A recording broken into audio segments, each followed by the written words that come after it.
Let me take you guys on a journey back in time. 2014. I was 14 years old, sitting in the movie theater with my mom, watching The Amazing Spider-Man 2. And to me, Spider-Man could do no wrong. It was the greatest movie ever. I thought it was awesome. But then I got older. The internet hated it. The fans hated it. Critics called it messy, bloated, and ultimately, this was the movie that killed Andrew Garfield's Spider-Man. Eventually, I started to believe them. Maybe I was just a kid with bad taste. Maybe I was naive. Maybe The Amazing Spider-Man 2 really was that bad. But after the last few years of superhero movies and flop after flop and the wave of superhero fatigue setting in, I started wondering if we've been looking at this movie all wrong. So today, we're reopening the case. Case number 1, The Amazing Spider-Man 2. The question is simple. Did we judge this movie too harshly?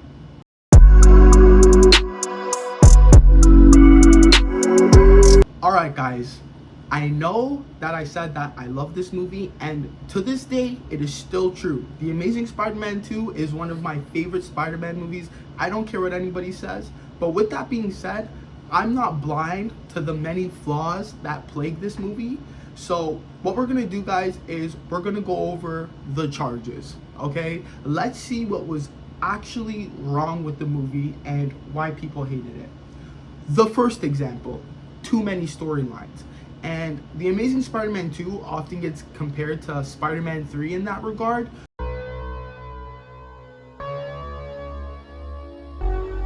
There was too many characters. They were trying to juggle too much. You had Peter and Gwen's relationship, right? You had that backstory. Then you had Harry coming back and then getting a disease and turning into the Green Goblin. You had the Electro storyline going on through that, right? So, and then you had the Sinister Six stuff going on, Rhino in there, right? Like, there was just a lot of storylines going down, and honestly, I think this criticism is half valid, okay? And let me explain. The Peter and Gwen storyline, absolutely love, right? Like, I think that's one of the strongest parts of the movie.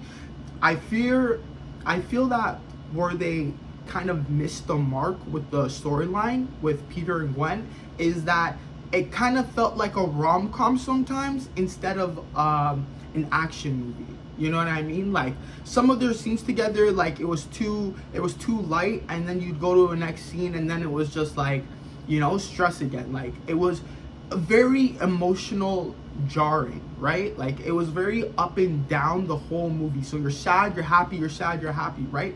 The whole movie. So while I agree that, you know, the movie at times, of course, it did get a little too colluded. There wasn't time to develop other characters that they probably should have given more time into developing, like Harry, for instance, right? They should have developed that storyline more with Harry and Peter instead of Harry just coming back and then 30 minutes later, he needs Spider-Man, he can't get Spider-Man's blood, and now he's Green Goblin, right? Like, that was just too fast, right? You could have had a whole movie bringing Harry in and setting up Harry to become the Green Goblin in the background while Electro and like Rhino are like the main focus, right? And you can build up Harry in the background, and then that would have been great for TASM 3, right? But I digress. Too many storylines. It is valid, you know, like, I will say it is valid. Number 2, Electro. He was a horrible villain. People didn't like Electro. Honestly, guys, I can't even agree with this one, okay? I really can't agree. I was doing some research before I made this video, you know, seeing all the reasons that people hated this movie, and Electro was really one of the biggest ones. And honestly, like, when I saw that, it was genuinely kind of a shock to me, because I thought Jamie Foxx's performance was actually incredible. I thought he was a great Electro, right? Like, I really liked the nerdy Max Dillon, who's just like looking up to Spider-Man and then feels scorned because of him. Like, I thought it made sense, right? And to see him actually go from that like cowardly, snivelly little you know, employee to Electro at the end. Like, yo, like, Electro was sick, bro. Some of those battle at the end at the power plant, ooh, Come on, guys. Come on. That scene lives in everybody's head rent free.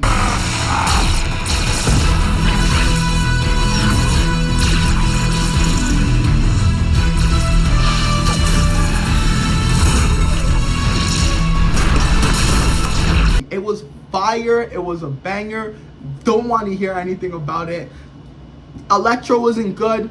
False. Okay? Electro, in my opinion, is one of the better parts of the movie. Genuinely one of the better parts of the movie. Okay?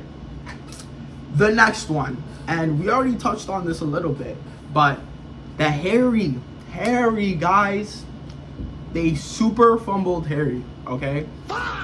Tobey Maguire Spider-Man will always be the best. Harry Osborn, James Franco, Harry Osborn, come on, bro. You can't beat it. You can't beat it. And what made James Franco, Harry, so compelling was that he was there the whole time. Every single movie he was there, and we got to see the turn, which is what the Amazing Spider-Man should have done. This is exactly what I'm saying. Spider-Man 1, Pete and Harry, they're best friends, right?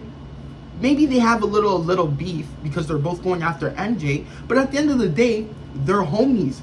They're tight. You know what I mean? At the end of the movie, when Norman kills himself and Harry finds Spider-Man laying his father down, then we start the turn.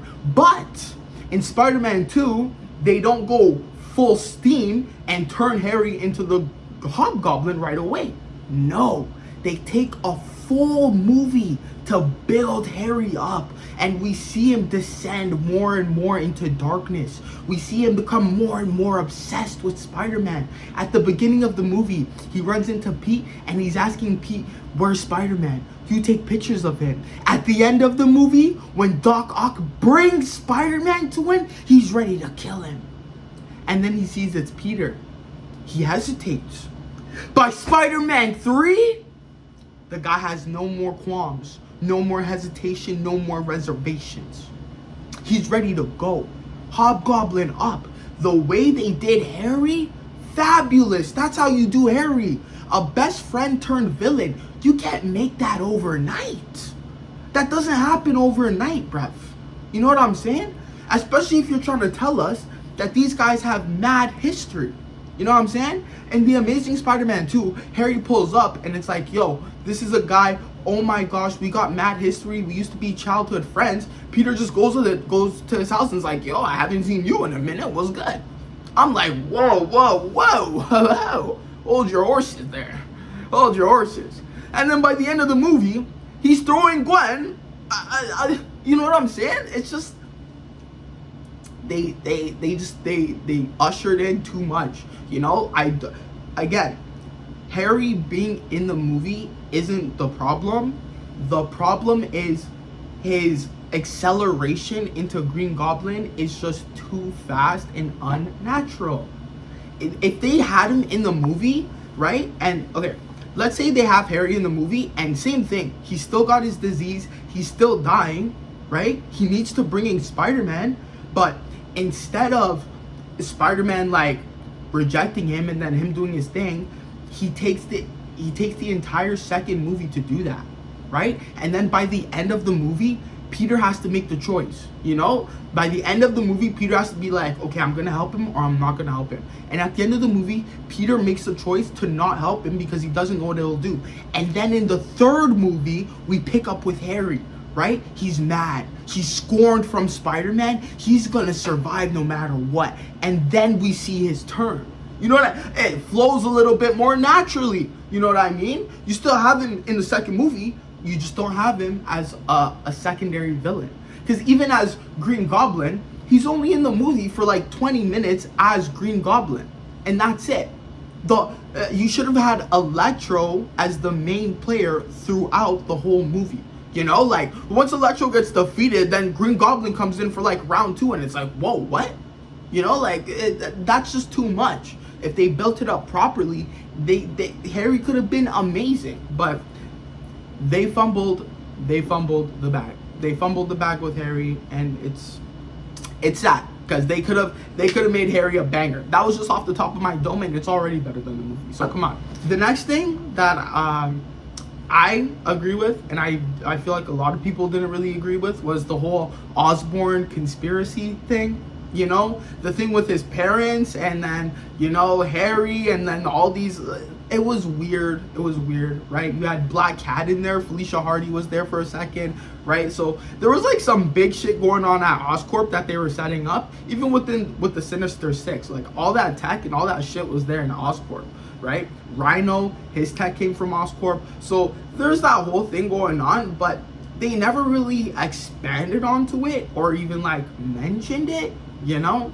Even the whole thing with his parents, and then Peter finding like the weird subway station and stuff, like, and then his dad was doing the research with the spiders. Like they were like pulling from like the Ultimate Comics with that one, I feel like, but their execution was just like horrible. Like it was just horrible, you know? Because I think in like the Ultimate Comics, Peter's dad and Eddie Brock's dad, they actually like make the Venom symbiote, you know, and that's where Venom comes from in the Ultimate Comics, you know. So I think they kind of like tried to like pull some like inspiration from that or something, and like make Peter's dad like a part of Oscorp, but it wasn't working. It wasn't working. It was weird. Even the whole scene at the beginning with like the agents and they're getting killed, and then we just start the movie. It's like, bro, like if you're gonna include that, like make that like a actual like important part of the movie, bruv. Like it's like Peter's like doing this side quest throughout the whole movie, and we're like, what the fuck, like where is this going? And it ultimately goes like nowhere. So it's like, bro, like what the fuck was all that for? Like you really didn't need any of that. But I digress. Those are like the biggest problems with The Amazing Spider-Man 2. And guys, I gotta say, it's valid, it's fair, but these last couple of years, guys, the quality of superhero films has been degrading so rapidly, and just the decrease in quality is so insane that it's like, we need to do this. We need to do this. So now let's take a look at some of the things that aged well. Because you know what's very funny to me? There's like a campaign going around now for The Amazing Spider-Man 3. People want it. People want Andrew Garfield back. And this is going to actually be my first point. Andrew Garfield's Spider-Man is fucking amazing. Okay? Genuinely incredible. Before my Spider-Man rankings, I had Toby, then Tom, and then Andrew. Oh wait. Yeah. Toby, Andrew, and then Tom. But honestly, guys, after Brand New Day, it might be Toby. It might be, after Brand New Day, it might be Tom, Andrew, and then Toby. And I gotta just say, Andrew Garfield's Spider-Man just has this swagger, you know? This confidence. I love him as Spider-Man, bro. The quips, you know? The swinging. Oh my God. Guys, if one thing you have to give credit to The Amazing Spider-Man for, the swinging scenes. Jeez on bread. Cheese on bread. The swinging is fantastic. Andrew swinging, he's doing tricks. He's like a skateboarder, you know? So he be doing them little tricks and shit. Like, yo, he be swinging with style, with swag. And actually, I think in Brand New Day, we can see Tom Spider-Man taking a little inspiration from Andrew, because he be swinging, okay? He be swinging. Gwen and Peter. Guys, I think that Gwen and Peter, that storyline was one of the better parts of Amazing Spider-Man. You know? I do think there was moments where they could have made it like less rom-com-y, you know? But regardless, I still think it was one of the best parts of the movie. Andrew and Emma's chemistry on screen together, the best fucking Gwen Stacy that we've ever fucking seen, period. There has not been a better Gwen Stacy since Emma Stone took the role, okay? That's Gwen Stacy in my head. Emma Stone, okay? And guys, at the end of the movie, when Green Goblin killed her, bro, when I tell you, 14-year-old me was sitting in that theater bawling his eyes out. Bawling his eyes out. I couldn't fucking believe it. I genuinely couldn't believe it. Like, that's how you know, like, they did the relationship aspect incredible. I watch it to this day and I get teary-eyed, bruh. The man just, the way he be trying to save her, the web forming into like a hand. Oh my God, bro. It's pain. It's pain, dog. It is genuine pain, bro. It's crazy, bro. You know? But the relationship, bro, it's so good. You know? It's like he's running after her. I really actually, like, I can say that that's one of the aspects I do enjoy about the film. The guilt that goes into being a hero, the survivor's guilt, right? Not many stories really like talk about that, like the toll that it takes on heroes to like see all these people die. You know what I mean? And now, like, see, okay, you're the reason why her father died. You make a promise to not go near her, but you love her, so you have to be near her, but you can't because you made the promise. It's a mind twister. It's fucked. It's so good, you know? Like, I genuinely like that they put that in the film because it's like, yeah, that's rough. It's not easy to do. Like, you know, like, it's not easy to just like forget about the people that were killed in duty, you know, and you saw it. He was literally right there holding him as he died, bruv. It's madness. Everywhere he's going, he's seeing Captain Stacy's ghost all around, and I'm like, fuck, like, that's, yeah, you don't really think about it, but it's like, yeah, like, I guess that some people really would have like some like PTSD, like trauma, even, you know, when Gwen dies and he just stops being Spider-Man for a bit. It's like, yeah, like, you get it. Bro's tired of seeing people die. You know what I'm saying? It's rough. It's rough.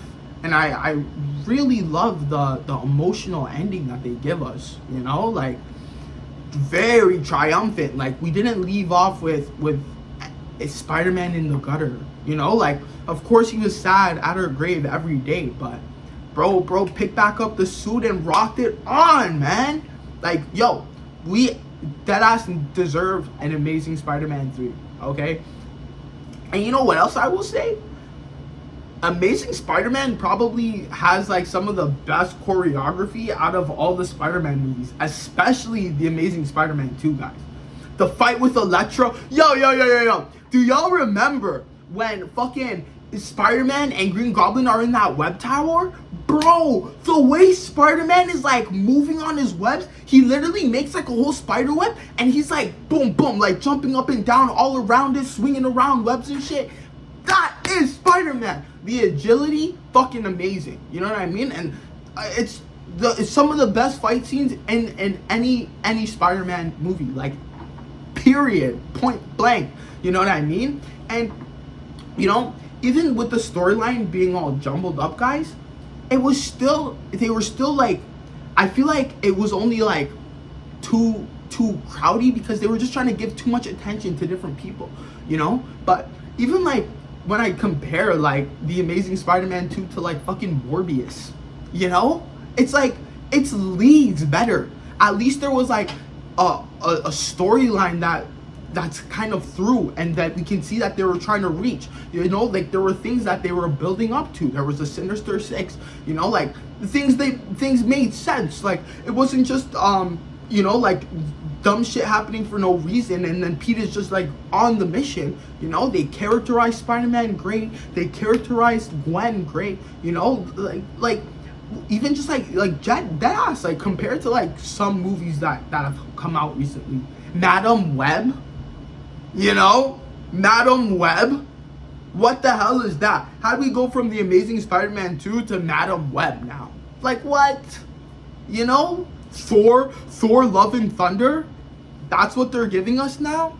I would take the Amazing Spider-Man 2 any day. At least they were actually trying to tell a cohesive story and like do something. I also think that we should think, guys, like when we really talk about the Amazing Spider-Man 2, timeline is very important. This movie came out in 2014, okay? Back in 2014, comic book movies, all-time high, bro. The MCU is literally like in its peak, just coming off of like Avengers. You have fucking Captain America, Winter Soldier, like, you know, they're coming out with straight bangers, okay? You had the Dark Knight trilogy a couple years ago, okay? Avengers, even Spider-Man 2, that came out in 2004, still fresh. That's only 10 years. It's only 10 years, and you're making another Spider-Man 2. You know what I mean? So like, you have to take that into context. Spider-Man 2, Tobey's, is generally regarded as like one of the best comic book movies of all time. Not even Spider-Man movie, comic book movie, superhero movie of all time. Okay?